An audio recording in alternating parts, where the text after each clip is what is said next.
What is up, everyone? My name is Jet Kraus, and welcome back to the episode of MDK Racing Victory Stop, the first episode of 2021, as we recap the second race of the NASCAR Cup Series season, the Daytona Road Course. And we got a lot to talk about, and this is shocking coming from the Daytona Road Course and how uneventful it was last year. This race was all over the place. I mean, there were drivers out of control. NASCAR was off their heads with that caution. We're going to talk about that later on because that was ridiculous, that caution. A first-time Cup winner in Christopher Bell? Like, seriously? Brad Keselowski, with the day he had, somehow gets a top 5. But yeah, let's go over what happened. We begin, of course, with we first begin with stage number 1. Started off on the front row with Chase Elliott, who I believe was trying to continue his streak of either 4 or 5 in a row road course wins. And to his outside was Michael McDowell, the Daytona 500 champion, trying to ride on that momentum into a track that plays right into his wheelhouse in road course racing. But that quickly all went away, at least at the beginning, when he overshot turn 1 and then went into the grass right before the first right-hander turn of the speedway. This caused a stack up, and then Kyle Busch, I believe, got forced off into the grass by his teammate, went into the grass, caused some damage to the splitter, or at least to the right front of his car. He had to make a pit stop, had to cut off the right front, a part of the right front of his car. McDowell also had to come on the pit road to repair damages because he overshot the corners a lot. He overshot turn 1 and he overshot turn 2, or at least he had some sort of problem coming off of turn 2. The car was down on the right side, the splitter was down on the ground, went into the grass.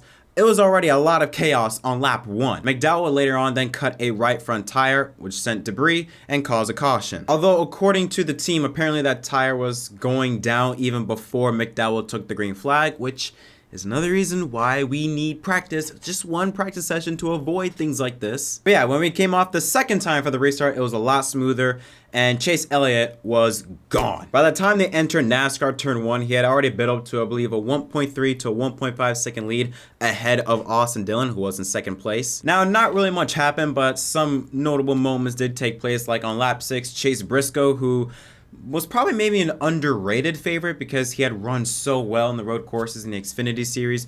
Wheel hop entering the front stretch chicane, hit the turtles after battling for a position with Bubba Wallace and spun around. Eric Jones cut a left rear tire, somehow did not bring out a caution. Brad Keselowski, his first of many incidents today, nearly ran into the back end of Ross Chastain entering the front stretch chicane. He had to ditch the corner and perform a stop and go penalty. Oh, and also Matt DiBenedetto cut a right rear tire and suffered serious damage. Here's a photo of it. A bunch of crush panels had been ripped off the car.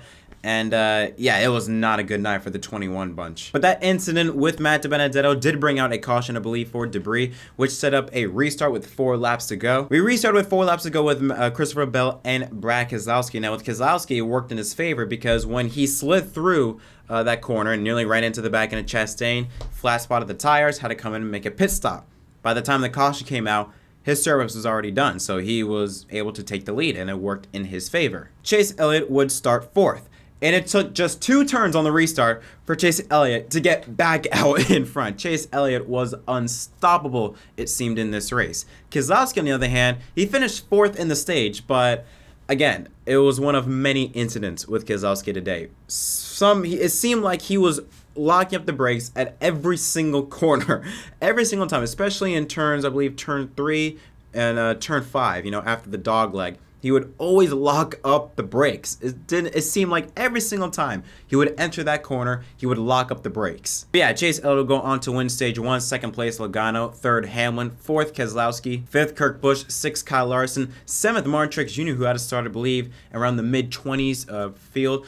He was one of the drivers that many thought would be able to challenge Chase Elliott, and he looked like he was going to put up a fight. Finished 7th in stage 1. 8th was Austin Dillon. 9th was Kevin Harvick. When you take a look at his performance in the Busch Clash so far, pretty good start. And 10th is Chris Buescher. Stage 2, nothing much really happened. Began with Joe Logano and Chase Elliott out in front. But again, Elliott was unstoppable. By the time they left the infield and made it to NASCAR Turn 1, he already had a 1.4 second lead ahead of second place Joey Logano. Now, like I said, Martin Truex Jr. was going to be a driver that many people viewed as someone to potentially challenge Chase Elliott. He made his way up into 4th place when Stage 2 began. Another driver was AJ Allmendinger. He started back in 34th spot, driving for Colleague Racing, and they're making, some events, during participating in some events in the super speedways and in the road courses. This was originally going to be a one-time deal between Colleague Racing and Allmendinger in the Cup Series, and Allmendinger had also an eventful race. But yeah, he was one to watch and was up to 6th place when Stage 2 began. And only one thing happened in Stage 2. With 8 laps to go, our first real caution. With 8 laps to go, the first caution of stage number 2 would take place. Coming out of the infield, Ryan Blaney tried to perform a crossover move or something underneath Ross Chastain, ends up bumping him, which sends Chastain into the NASCAR Turn 1 wall pretty hard, and it brought out the caution. Allmendinger, Larson, Harvick, Keselowski, and McDowell, who was slowly rebounding from that incident on lap number 1, all those drivers stayed out while everyone else came onto pit road. Chase Elliott, who was leading at the time when the caution came out, would end up starting 14th. So when the restart came out, Allmendinger had the lead for about a lap or two before Hamlin, who was on fresh tires, was able to pass Allmendinger with 4 laps to go and would go on to win stage number 2. Kurt Busch in 2nd, Joe Logano 3rd, Christopher Bell in 4th, Martin Truex Jr. in 5th, Chase Elliott in 6th. The reason why he started 14th after he had an issue on pit road. Nice recovery for the 9 team. 7th is William Byron, 8th Cole Custer, 9th AJ Allmendinger, and Kyle Busch rounds out the top 10. So stage 3 began with Matt DiBenedetto and Daniel Suarez out in front. Quickly, both of them fell back. Kurt Busch, who was on fresh tires, would take the lead with Christopher Bell in 2nd place.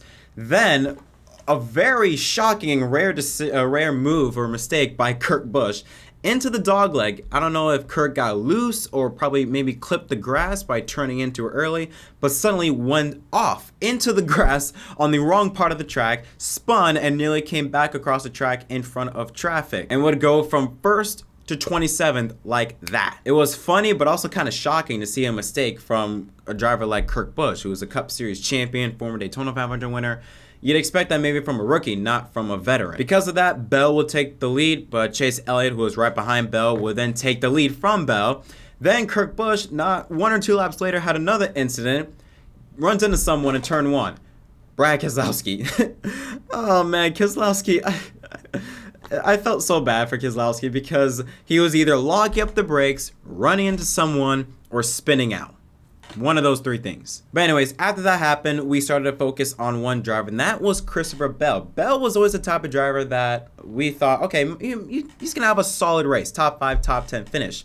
But it was around this point in time, around 25 laps ago, was when we really started to see maybe Bell as a potential race winner. The reason why is because he was able to keep up with Elliott. He was still keeping Elliott's lead under a second, and even at some points, he was even posting better lap times than Elliott, which was shocking because to me, I thought only Allmendinger and Truex could contend with or could battle against Elliott. Bell was not on that list. And then all of a sudden, you're starting to see Bell post faster lap times, starting to chop off Elliott's lead.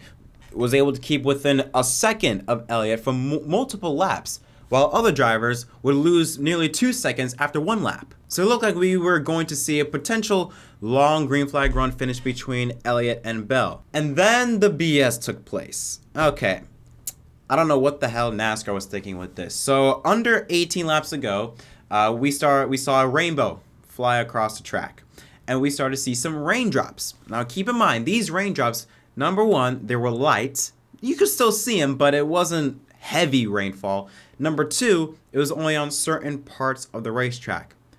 Again, it wasn't big. It wasn't necessary. All right, it wasn't the type of rain where you felt like, okay, maybe we need to throw the caution on. None. It was just slight drizzle at max, at least from the TV, from a TV camera lens that we saw. But NASCAR decided to throw the caution out for rain. This pissed me off because, again, there was no reason to throw that caution. There was none. Nothing. There was no reason to throw that caution flag. The only reason, I don't even know why NASCAR decided to throw it. Again, it wasn't like the rain was heavy. It was just slight drizzle, and it only occurred at certain parts of the track. So I don't know why NASCAR thought it would be a good idea to throw the caution out. Also, NASCAR needs to get rid of this rule that everyone must come down pit road for wets. I say let the teams pick. If there is rain in the area, have some teams take the gamble. So if someone wants to stay out on slicks, then fine, let them stay out. If some teams want to come in for wets, fine, let them come in for wets. Don't, like, let the teams decide, because then it creates a much more interesting race, different pit strategies, different storylines. It creates a more interesting race rather than you throwing the caution and forcing everyone to pit. But yeah, when that happened, literally the quality of the race went from here and it started to go down the toilet. So Logano and Briscoe, they started out on the front row when the restart came out because a lot of other drivers, including Elliott and Bell, pitted. Chase Elliott then gets pushed out wide by Corey LaJoie coming up to the dogleg and performs this unbelievable save. I have no idea how in the world he saved that car, but Elliott somehow saved it. Then on that same turn, but just a few seconds earlier, Reddick gets pushed out in turn 2 and smashes into one of those sponsor boards that you see in the infields and on the grass on certain parts of the track. Smashes into them. Something broke in the car when he smashed into it. I don't know if the board got underneath or whatever, what happened, but it caused the car to go up in the flames and the caution came out once again. Restart with 10 laps to go. Martin Truex Jr., another favorite to win the race, spins out in turn 1. And it brought 2 drivers back inside the mix.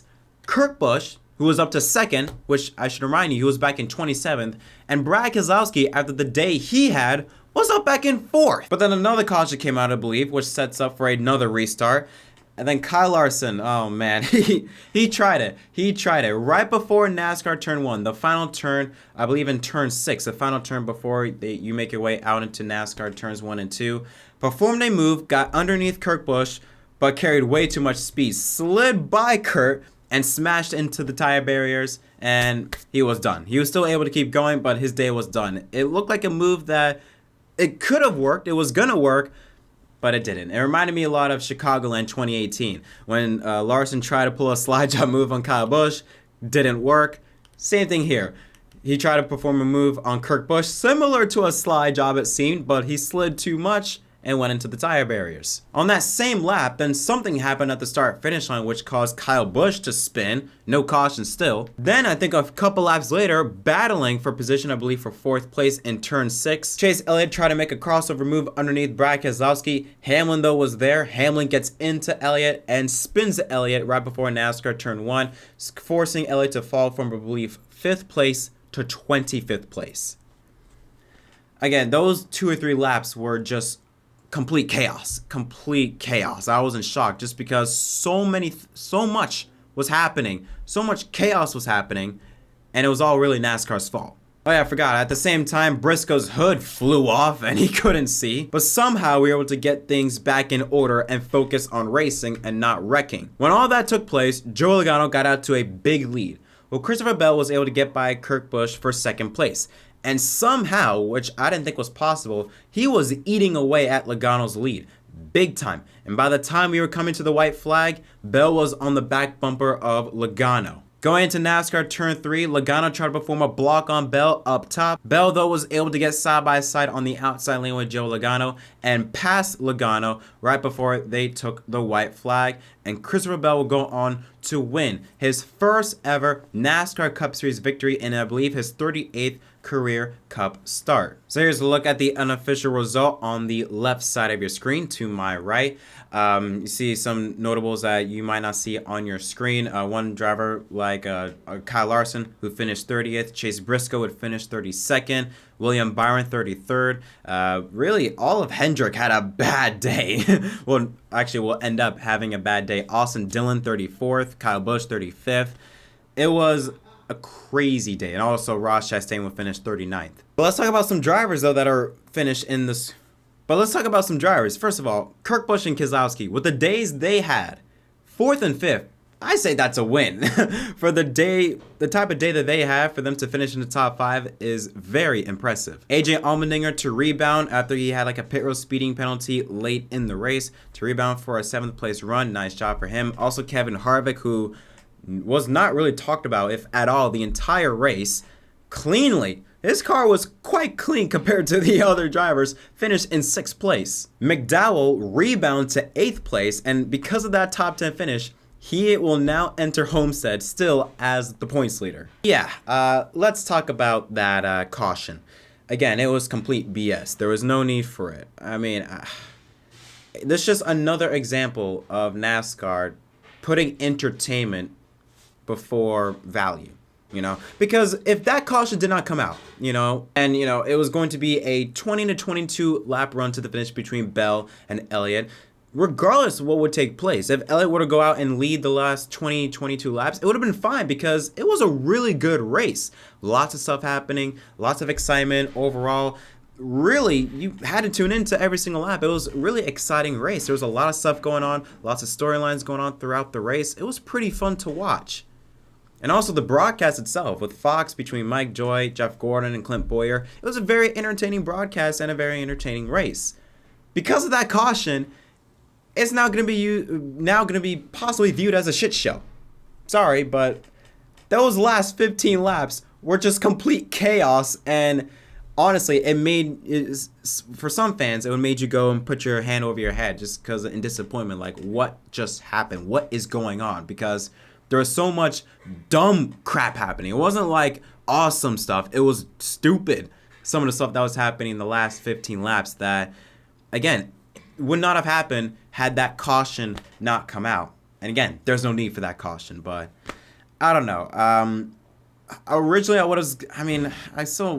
I maybe give this race like a 6.5. It was gonna be a 7.5, but those last 15 laps kind of ruined it with just the chaos I was having. Actually, no, I'll give it a 7 out of 10. I'll give it a 7 out of 10. I still enjoyed that race, even though it did leave a bit of a bad taste in my mouth. I still enjoyed that race, but yeah, congratulations. But hey, Christopher Bell, huge shout out to him. I mean, winning, started 12th. Wow. I mean, he put up a really, really good drive. I was very surprised by how fast Bell was. And to be honest, though, you shouldn't be surprised. I mean, Bell has run really good on the road courses, but I didn't expect Bell to win this early, nor at a road course, like at the Daytona road course. I just didn't expect it. He won in his second start in Joe Gibbs Racing. That's faster than Eric Jones. Oh, man. That's faster than Jones won. I think, how long did it take Jones to win in Joe Gibbs? I think it took him... I think until Darlington. No, I forgot. But it did take Jones a while to win in the 20 cars, so maybe Joe Gibbs made the right decision by putting Bell in the 20 car. But regardless, Bell earned that win. I was very impressed with him and very happy for him that he beat Logano. Haha. But yeah, that's going to conclude this episode of MDK Racing Victory Stop. Guys, tell me your thoughts on this race in the comments section down below. Did you like it? Did you not? What are your thoughts on NASCAR throwing that caution? I think I have an idea what a lot of you people are going to say. Again, leave all your comments down below. But until next time, my name is Jett Krause from MDK. Don't forget to leave a like and subscribe for more content. And I'll see you guys next time.